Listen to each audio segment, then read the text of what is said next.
I left Japan to go to the United States to study, and perhaps I'll come back after a master's degree, but I ended up staying for a Ph.D.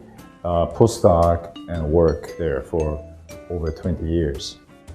And I returned to Tokyo 1997, where I became a faculty assistant professor.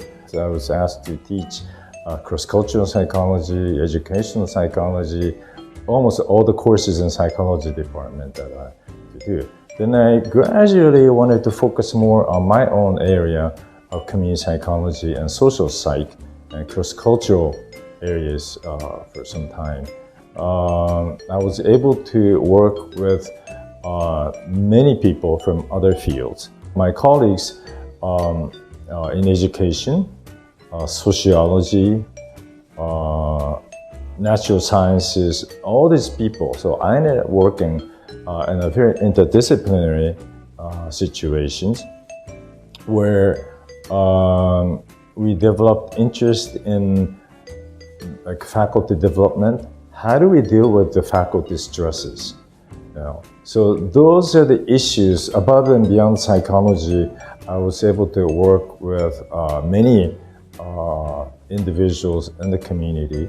And I also was been teaching at a couple of other schools all these 20 years. And also I was lucky that during my 20-some years of tenure in Japan, I was able to teach in different countries.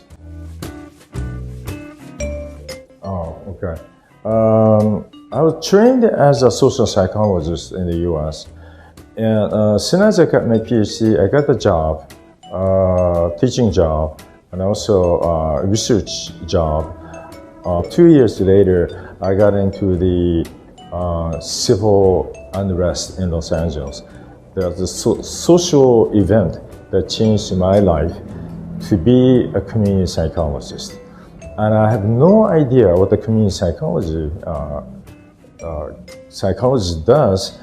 But a few years later, when I was looking for a job, I realized I'm a community psychologist. So I never took courses in community psychology, but it's all by my own learning, and I started to redefine my role as a community psychologist. But my background is in social psych, so I'm heavily into experimentation and all that stuff back then. I think I was so lucky to work with the different ethnic minority communities in the US. I worked with Chinese, Koreans, Samoans, Filipinos, a Thai community, Russian communities, and Mexican American communities. It was not easy. When I first started to work with the African American communities, they said, you don't speak our language. So I told them that I'm not. English is not my first language. And I said, no, it's not that. They said, well, you act like a white guy. I said, no, I'm an Asian kind of things. So it really hurt me. It really hurt me. I needed to be more humble in my approach. That's where I realized I'm a community psychologist. I need to work with the people, the real lived experiences of the people in the community. And community psychology is different in the sense that the social psychologist looks at all the laws, general laws and regulations, but the community psychologists take that kind of knowledge and apply it to real situations. So those who are minorities, LGBTQ, women, so it's more like working for social justice. So I work with many communities where I did intervention programs, did an evaluation of such intervention programs and stuff. So I enjoy what I do, but as you get older, I think it's kind of hard to move around. I still move around quite a bit. I travel a lot.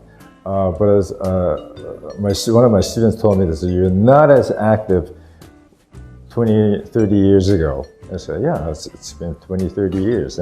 So that's more of a community approach. I'm not a clinician, so I don't do any therapy, anything, but I work with the local communities. And sometimes I don't know them at all, but I think you have to start from scratch. And initially, it takes time. I get to know them like over lunch, dinner. That's how we start doing it for like 6 months. When I work with the African American communities, I go there for once in a while and just for lunch, play basketball, and that's how you learn the local people. So, I think that one of the luckiest things is that you get to expose yourself to all kinds of people, all kinds of life experiences, and you kind of enrich your life. And it's not easy. The community is always something unexpected. Like when I was collecting data in the Korean community one time, and I had a student who is usually very reliable, but I was supposed to collect the data at 8 o'clock in the evening at the church. And one of my students, he doesn't show up. But the pastor of this church was so mad because we promised that we bring in all the questionnaires and snacks and everything, but nothing came. So the pastor was so mad, and that kind of destroyed our relationship. Just one time destroyed our relationship on collecting the data. Okay. The social justice, it's not necessarily a psychology, community psychology idea, but it's political philosophies. Basically, in psychology, social justice meaning to provide resources to everybody who's in there. And the issue is not the amount of resources, but how you're going to distribute. Like for education, we're interested in providing education to everybody, but now we have the issue of economy, how money influences whether or not you get education or not. But we are not economists who provide money. So how are we going to deal with this? The economic strains of financial aspects to education. As a psychologist, we probably look at more of a cooperative learning situations. So even given the small resources, we could probably help communities. And one of my students, she does work with the minority communities, usually Filipino minority kids. And most of the Japanese kids go to those after-class lessons or extra classes in Japan, but that means money. But for this student of mine who works with the minority communities, she provides free tutorials for the kids who can't afford to go. So even a little thing that community psychologists are interested in helping to people to get more resources, even though there may be a lot less than others. But we're working toward that kind of model or goal. Yeah. You're not going to come out and say, okay, here's social justice project. It's not.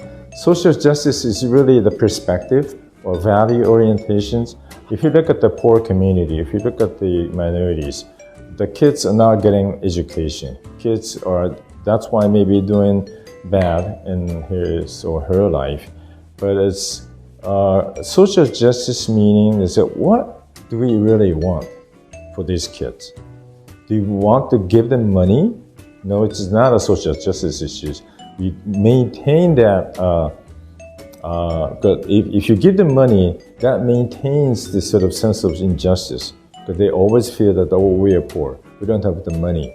So, but it's the social justice perspective is to see more refers to more approaches that are based on our own resources to help out, not necessarily to increase the putting in and put in the different categories, but the things that if we're going to be working in the minority communities, we work as a group, not just the minority group, but everybody in the context. So, so social justice is really a perspective, a value orientations that behind your research. Oh, I think it's, I've been living through the Asian American experiences, and living in Japan it's not easy. It's different from the multicultural country like Indonesia, US, Australia, and others. One of the things that really I find it very difficult in Japan is a very rule-governed society. So it's a very rigid kind of situations. And in terms of doing research, it's also been a major issues. It's difficult to do community research because the community psychology, we use mixed method approaches, not the traditional ANOVA models, regression models, but we combine our data with the qualitative data collection and things, which is not very well accepted in Japanese Psychology Association. And I think in Japan, or maybe at the world over, when you say psychology, if you tell them that you're a psychologist, they think that you are a clinician. We don't provide clinical services, but we help out the communities, and we work with the lived experiences of the minority communities. So working with Asian American communities and working with Korean in Japan, it's been a big challenge, but it also an opportunity to work with a different community that basically enrich our lives and our own identity as a psychologist.